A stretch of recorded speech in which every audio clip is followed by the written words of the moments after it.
Hi, moms. I'm Karina Ray, and welcome to my channel. To start with, I know everyone dreads Mondays. Just know it, especially when you're not prepared.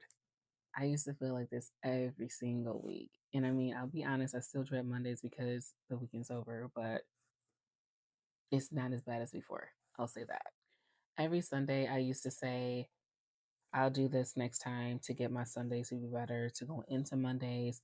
I'll do this next time to get into Mondays to be better, anything to be organized. And it just never worked because I think I was trying to do so many big things all at once to get it to be better. And it's almost comparing it to where you thinking of it as going to the gym and you're expecting those big results right then at the moment, or even tying it to a diet. You're expecting all of these big things in a moment because you stop doing all these things and we're never consistent with it. And it's harder to do for ourselves. And it's all about self-control. There's so many big things, factors that goes into that. So you have to go back to those baby steps to make it consistent. And I think we forget about that. I definitely did, I'll be honest. As you can see, the struggle was definitely real in that. But anyway, simple little steps to get my Sunday fun day, as my husband called it, Sunday fun day. I had to start with baby steps to get it going, and it's not perfect, but it was a reset that I needed for my family. And throughout this video, you will definitely hear me say Sunday reset. On other documents, you'll hear me call it a weekly reset. I say this because Sunday is the end of the week for me, as my work schedule is a Monday through Friday. So I just want to put that out there. My Sunday reset helps me calm down, clear my head, and just take a breather and plan ahead for the next week. And ironically, and I guess sometimes you forget about it when you're doing these things that your kids are watching you too. It's actually helped my kids too. So, and seeing them actually do little things to kind of get them ready for the next week, and even trying to use some of those skills to even help me out on their own, I think is really cool. So I'll share why I needed a reset, and hopefully maybe some of those things will resonate with you, and maybe you want to start one too. We all know how fast laundry piles up, and when you have a larger family, it's like lightning speed how fast laundry can pile up. And then you want to add in after school activities or sports and homework. And you have to somewhere fit in dinner. And if you forgot to get snacks, or for those who like to make their snacks from scratch, it's very overwhelming. Right now, just seeing it is overwhelming. And for those of you who are just starting it, we're going to do this together. But honestly, between work and dinner, Sunday is definitely that day for me that it helps me prepare myself. Like I said before, I think that's how Sundays became my day to reflect, take a break, and just get ahead in the first place. It's not about doing it all, it's about creating a calm environment before the week begins. I think it's something we tend to forget about or throw by the wayside because we're so worried about getting everything done. And from personal experience, or even hearing it from other people before it happened to me, I think your body will actually tell you the warning signs before it even can shut. It will shut down. It will find some way to shut down in some way, shape, or form on its own. If you have the help out there for someone to help you to get the job done, accept that help. I will say that, accept that help. It's okay if someone helps you along the way to get the job done. Be good to yourself. Give yourself that time and that grace to get the job done. Everything does not need to be done right now, right now. And that's my spill on that. So my Sunday typically looks like is 15 to 30 minutes of me walking through the house, seeing what needs to be done as far as straightening up the house. I would say getting the kids situated. As far as their clothing, I will actually check the weather for the week and have them pick out outfits. This actually helps in the morning time so they're not searching for clothes and they're a little bit less groggy, so to speak, on doing that.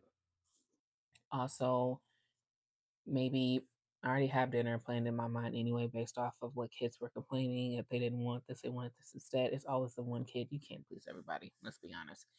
Um, that wanted something different, or even myself, if I had to taste of something different, I always try to keep those things in the back of my head. And I will actually have pulled food out if it was a meat the day or two before and leave it in the sink and probably already have it marinated and ready to go whenever it's needed to cook. So I'm also reviewing my calendar, making sure everything is in sync and ready to go for the week, and making sure I'm able to meet all the priorities that's needed to be done for the week. And I'm all ready to go. I know that seems like a lot. Like some of you are probably like, how in the world are you doing all of these things between 15 and 30 minutes? I'll explain.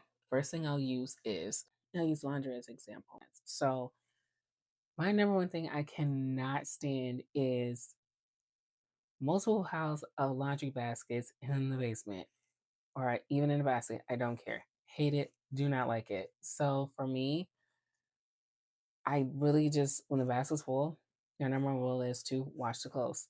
And if your guys are saying, like, what if, like, you're washing with colors and stuff like that? Anybody that's old school, honestly, I use Tide.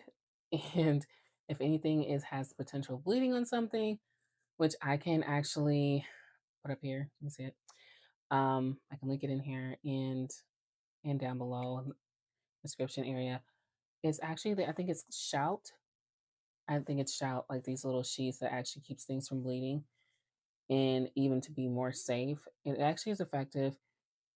And if it's more of a, like I said, more concern, I actually put it in darker colors just to be safe. So I'm not that concerned about it. But I actually do that. It's more beneficial and it keeps us from having to worry about all the laundry on one day. Growing up, we had to do that because at one point in time we had to go to the laundromat. Hated it.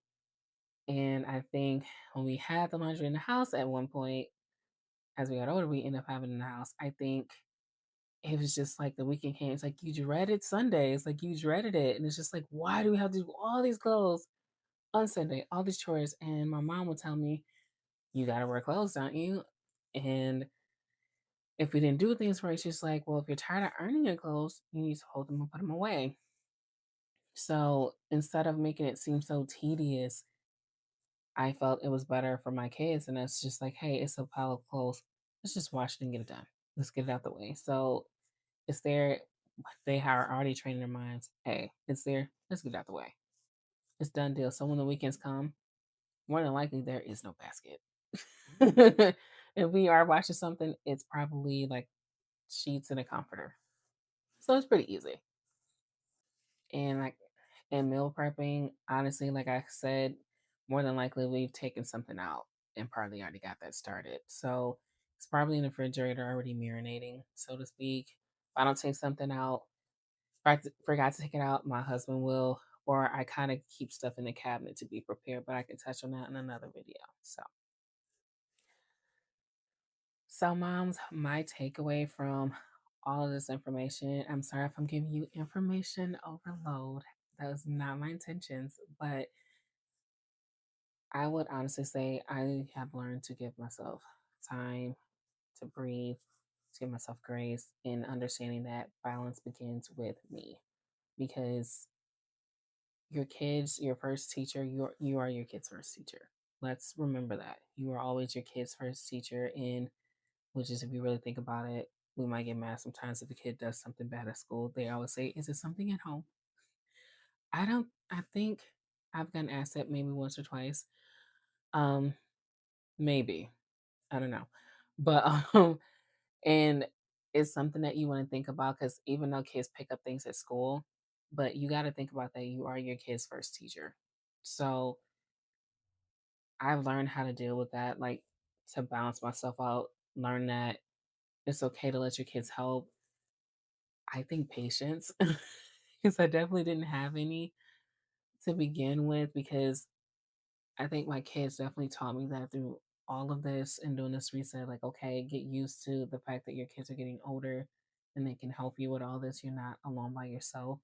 Because even though I'm telling all of you to allow people to help you, I had to learn that. So I'm sharing this with you as words of wisdom. Allow others to help you if they're truly willing to help you. If it's more stressful, if it's more they're willing to take from you, they're more taking than giving, they're not for you. So if someone's genuinely willing to help you, allow them to help you. So I would definitely say that that's my big takeaway from it. And just knowing that you have to, like I will always and forever say it, learn to give yourself that self love, to give yourself time and grace, because without it, how can you ever take care of your family? It starts with you taking care of yourself to take care of them because they're watching you, and those habits start to take place on them. So it has to start with you. So, moms, even if you don't finish everything, that is completely okay. The point is, those 30 minutes that you're starting with, and it might even take you a little bit longer because it takes 14 days. So, the saying goes to start a new habit. Those 30 minutes actually make your Mondays a little bit easier. Just starting it out. As long as you're starting, it doesn't have to be perfect, it just has to be intentional. At least you're trying. And that's all that we need for you to do is try. And mine, as I always say, if you're already doing these things, that is perfect, that is great. But always take a look back like, hey, is there little things here that I can switch and try out to make it look a little bit better? Because I'm always looking to improve. So if Mondays feel a little bit heavy, overwhelming, just like you cannot keep up with it, try doing a Sunday reset or Sunday fun day, as my husband says, or a weekly reset, whatever your workday ends on or your work week ends on. Try doing that and see if it's beneficial for you. And if you need a little help with creating your own, grab my work life balance starter kit in the description below. Let's make next week start lighter together. And don't forget to hit that like, comment, and subscribe button. I'll see you soon.